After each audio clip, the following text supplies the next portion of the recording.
Täna võib olla nii, et su tunded ja emotsioonid võivad võidelda esikoha pärast sinu päevastes tegemistes ning selle tõttu võib-olla võid hoopis sattuda olukorda, kus sa ei tea, mida teha, et kõik tunduvad seisvat, et kas ma nüüd pean võtma loogiliselt või ma pean võtma tunnete järgi ning selle tõttu sa ei suuda teha neid asju, mida sa teha tahaksid või võiksid või saaksid. Mõnel teisel juhul võib olla tänasel päeval märksõnadeks see, et sinu ellu või tegemistesse tulevad inimesed, kes samamoodi kas on liiga loogilised sinu jaoks või on liiga emotsionaalsed sinu jaoks ning seetõttu sa ei suuda samuti leida seda teed edasi või jääd toppama mingite asjadega ning see võib tekitada veidike frustratsiooni ning mitte,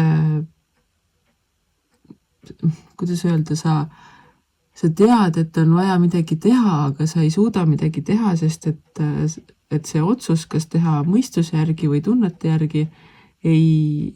lase ennast kuidagi ära lahendada. Seetõttu võidki võtta selle nii-öelda limbos olemise hetke, et mõtledki, et praegu ongi selline asi, et asjad ei tööta, asjad ei toimi, mina võin ju punnitada, aga sellest ei tule mingit tulemust ning siis ma ripungi siin lihtsalt ja olesklen. Arvestades tänast päeva ei ole sellel ka tõenäoliselt kõige kehvemaid tagajärgi, kui sa oledki lihtsalt, lasadki asjadel minna või tulla nii, nagu nemad liiguvad ning mitte teha otsuseid või valikuid, et mida just parasjagu teha. Sest et nagu ikka tavaliselt, et mõistus ja tunded, need võiksid käia käsikäes,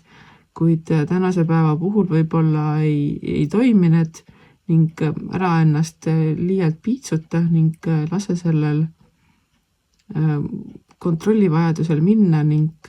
olegi lihtsalt niisama, võta rahulikult, naudi, et võib-olla ei ole ette nähtud täna mingeid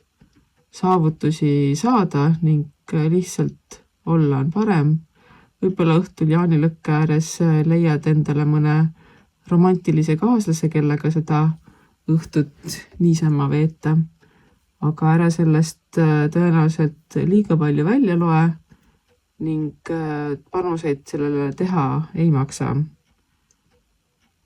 Ole siis täna lihtsalt, vaata, mis elu toob ning mingeid suuri tulemusi või saavutusi samuti ära tänasest oota, vaid lihtsalt usalda elu.